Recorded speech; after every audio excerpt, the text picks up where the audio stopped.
Welcome to our channel. आज हम शुरू करने वाले हैं व्हेन द फोन रिंग्स का एपिसोड 8। एपिसोड की शुरुआत में हम देखते हैं कि सयोन हीजू का खाना बनाकर देता है। हीजू उससे पूछती है, तुम इतना अच्छा खाना कैसे बना लेते हो? सयोन उसे जवाब देता है, अब से हम एक साथ ही खाना खाया करेंगे ताकि ये घर जेल न लगे। हीजू मुस्कुराते हुए कहती है, मैंने ऐसा कब कहा कि ये जेल है? मैंने तो सिर्फ इसलिए कहा था क्योंकि हम दोनों अजनबियों की तरह रहते थे और बहुत ठंडी वाइब्स थीं।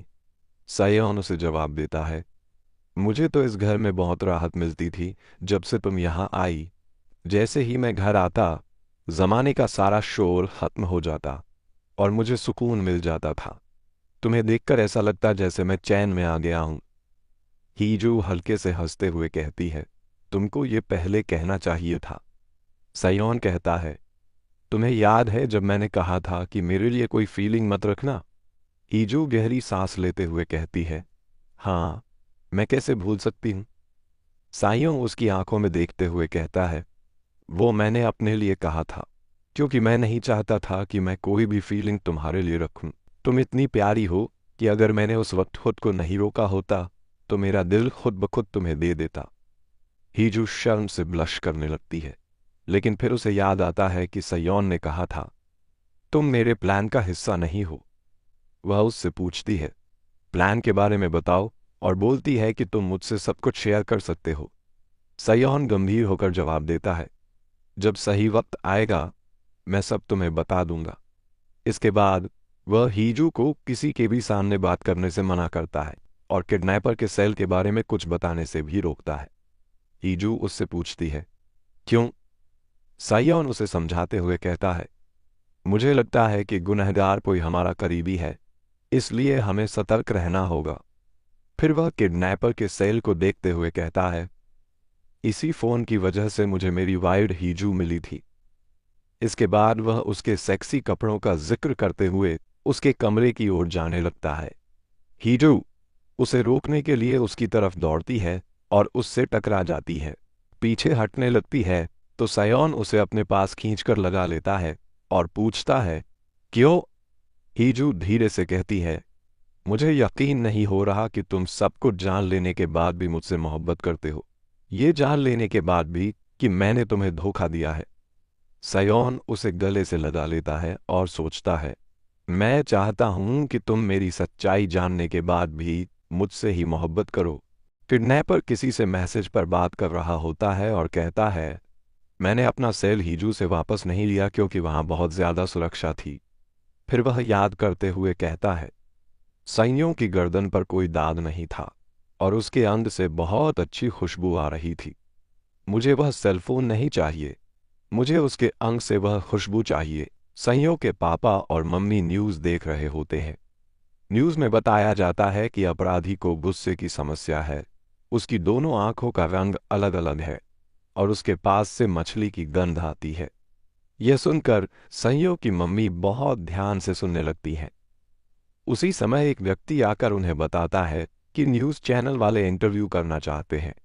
सैनियों के पापा मना कर देते हैं, लेकिन उनकी मम्मी कहती हैं, हम इंटरव्यू देंगे। इंटरव्यू लेने के लिए यूरी आती है। वह उनसे पूछती है, आप दोनों के बीच इतना प्यार कैसे है? तो वे दोनों बहुत ज्यादा प्यार दिखाने का नाटक करने लगते हैं। फिर यूरी पूछती है, स्पोक्सपर्सन को भी धमकी भरे कॉल आ रहे हैं, इस बारे में आपका क्या कहना है? तब सैयों की मम्मी कहती हैं, सैयों, तुम्हें याद है मैं हमेशा तुमसे क्या कहती थी? असल में वह अपने बेटे से बात कर रही होती है। वह कहती है, मैं तुम्हें हमेशा बचाऊंगी। अब हीजू सुबह उठती है तो सायोन वहां नहीं होता। वह उसे कॉल लगाती है, मगर वह कॉल नहीं उठाता। हीजू रोने लगती है। फिर अचानक उसकी आंख खुल जाती है और पता लगता है कि हीजू सपना देख रही थी। वह उठकर दरवाजा खोलकर सायोन के रूम में जाती है तो सायोन वहां सो रहा होता है। वह उसके गाल पर धीरे से हाथ रखती है तो सायोन की आंख खुल जाती है। यह देखकर हीजू वहां से भागने ही वाली होती है कि सायोन उसे पकड़कर अपने पास खींचकर सुला लेता है। हीजू सायोन से पूछती है, काम पर नहीं जाना? तो सायोन बोलता है, नहीं, आज मैं छुट्टी पर हूं। फिर सायोन हीजू से पूछता है, तुम कुछ करना चाहती हो? हीजू हंसते हुए बोलती है, हाँ, मैं हमेशा सोचती थी कि सब कपल्स की तरह हम भी अपनी जिंदगी गुजारें। सायोन उससे पूछता है, तुमको ये फीलिंग्स कब से हैं मेरे लिए? तो हीजू बोलती है, जब तुमने पुलिस के सामने मुझे अपनी वाइफ कहा था। फिर हीजू सायोन से पूछती है, तुम कब से मेरे लिए फील करने लगे? सायोन बोलता है, बहुत पहले से, बहुत ज्यादा पहले से, और उसे अपने गले लगा लेता है। इतने में सायोन का फोन बजने लगता है।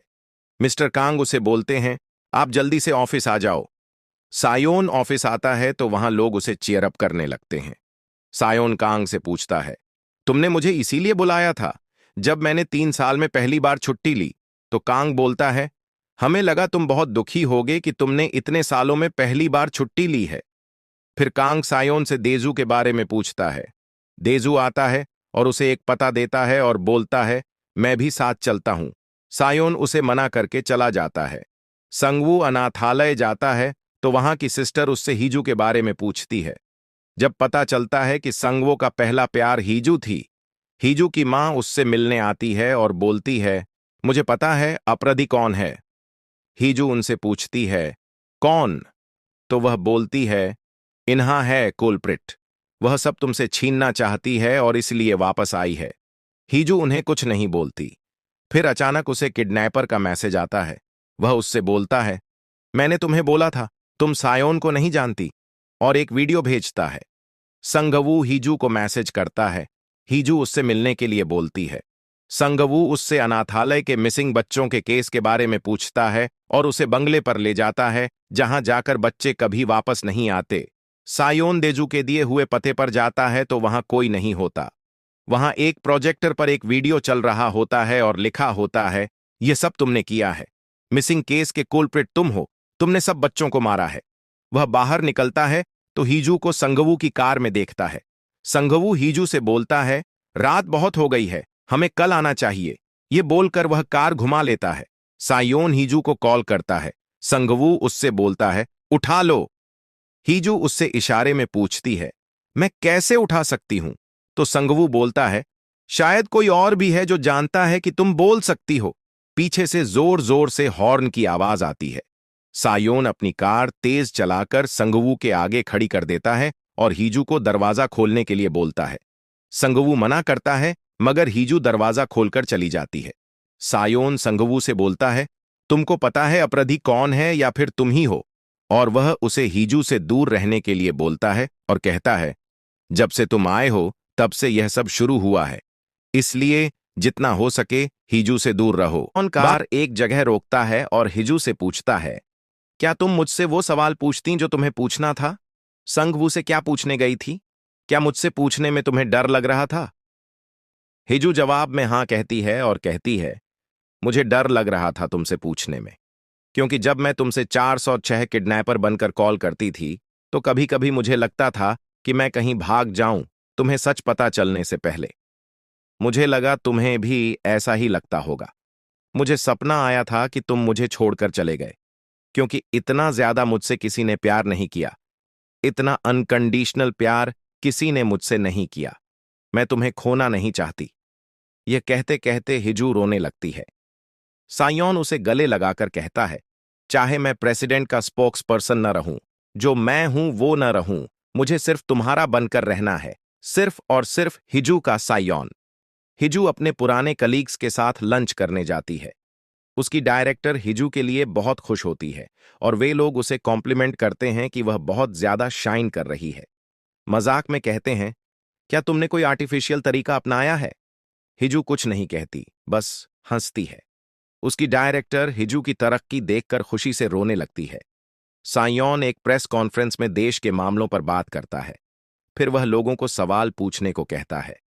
मिस्टर कांग बोलते हैं, सवाल सिर्फ आज के टॉपिक से जुड़े होंगे, इसलिए कोई कुछ नहीं पूछता। फिर सायोन कहता है, जिसे जो पूछना है पूछ सकता है। सब लोग उससे किडनैपर और उसकी पर्सनल लाइफ से जुड़े सवाल पूछने लगते हैं। सायोन कहता है, तुम लोग मुझे लेकर बहुत क्यूरियस लगते हो। फिर वह उन्हें किडनैपर की भेजी हुई वीडियो दिखाता है और कहता है, यह क्विज जिसे हल किया उसे मैं एक्सक्लूसिव इंटरव्यू दूंगा। इसके बाद वह वहां से चला जाता है। ऑफिस में मिस्टर कांग, देजू और बाकी लोग मौजूद होते हैं। तभी कॉल आती है। मिस्टर कांग कहते हैं, यह जरूर क्विज के आंसर के लिए होगा। वे कॉल अटेंड करते हैं तो एक आदमी कहता है, मुझे स्पोक्स पर्सन से कुछ बात करनी है। हिजू वापस लौटती है तो सायोन लिफ्ट में होता है। वह भी लिफ्ट में आ जाती है। सायोन उससे साइन लैंग्वेज में पूछता है, कुछ हो गया? वह हंसकर हां कहती है। फिर वह कहता है कि वह घर जल्दी वापस आ जाएगा। इस पर वह उसकी तारीफ करते हुए कहती है, तुम्हारी साइन लैंग्वेज बहुत अच्छी हो गई है। सायोन कहता है, मैं बहुत प्रैक्टिस कर रहा हूं। सायोन ऑफिस आता है तो मिस्टर कांग उसे एक चिट्ठी देते हैं और कहते हैं, वह कॉलर ने तुम्हारे लिए यह छोड़ा था। उस चिट्ठी में लिखा होता है, वह जिंदा है। सायोन उनसे पूछता है, सिर्फ यही कहा था? वे बताते हैं कि उन्होंने बाद में नंबर ट्रेस किया तो वह एक बिजनेस नंबर निकला और वह बिजनेस फिशिंग का था। सायोन गाड़ी में होता है और फ्लैशबैक याद करता है, जहां वह और वही आदमी जिसने कॉल की थी साथ में फिशिंग कर रहे होते हैं। खाना खाते हैं, हंसी मजाक करते हैं। फिर वह सोचता है, अगर वह जिंदा है तो क्या किडनैपर वही है? फिर से फ्लैशबैक में दिखाया जाता है, जहां एक छोटा लड़का पानी में डूब रहा होता है और मदद के लिए चिल्ला रहा होता है। सुबह सायोन को गाड़ी में बिठाकर ले जाया जा रहा होता है। जब वह लोकेशन पर पहुंचता है तो वहां आग लगी होती है। वह अंदर जाता है तो वही आदमी वहां बेहोश होता है।